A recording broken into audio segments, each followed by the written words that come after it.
सबसे पहले हम जान लेते हैं डुगोंग रिजर्व है कहां पर, जिसे IUCN की मान्यता दी गई है। डुगोंग रिजर्व जो है इसकी स्थापना तमिलनाडु सरकार ने की थी। कब की थी? सितंबर 2022 में की थी। कितने क्षेत्र में फैला है? 448.34 वर्ग किलोमीटर में फैला है। और किसके अंतर्गत स्थापित किया गया था? वन्यजीव संरक्षण अधिनियम 1972 के तहत डुगोंग संरक्षण रिजर्व स्थापित किया गया था। याद रखना, यह भारत का पहला डुगोंग संरक्षण रिजर्व है।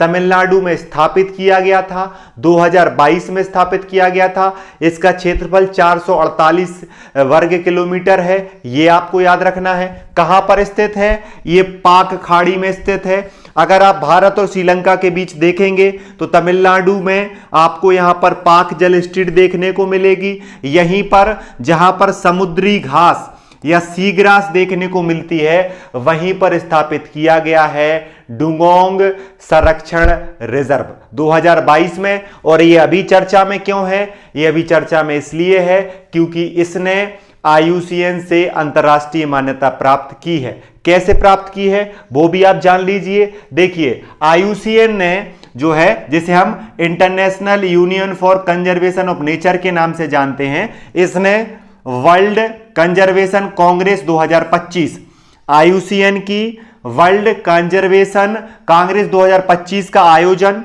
आबू धाबी UAE में किया गया, अक्टूबर में हुआ। और इसी वर्ल्ड कंजर्वेशन कांग्रेस के अंतर्गत भारत के पहले डुगोंग संरक्षण रिजर्व को IUCN ने मान्यता दी। भारत के पक्ष में 98% देशों ने, सरकारी एजेंसियों ने और लगभग 94.8% NGO संस्थाओं ने और शोध संगठनों ने भारत के समर्थन में मतदान किया। और जब भारत को बहुमत मिला, भारत को इतना ज्यादा समर्थन मिला, तो IUCN ने भी इसको अंतर्राष्ट्रीय मान्यता दे दी। अब इसका फायदा क्या होगा? इससे तमिलनाडु सरकार के संरक्षण प्रयासों को बढ़ावा मिलेगा, बचाव अभियान को महत्व मिलेगा, मछुआरों को जो मुआवजा योजना है उसको आगे बढ़ाया जाएगा, जागरूकता कार्यक्रम आगे बढ़ाया जाएगा और अंतर्राष्ट्रीय पहचान भी इसको मिलेगी। तो ये चीज आपको याद रखना है कि 2025 में IUCN ने भारत के डुगोंग संरक्षण रिजर्व को क्या दी है? मान्यता दी है।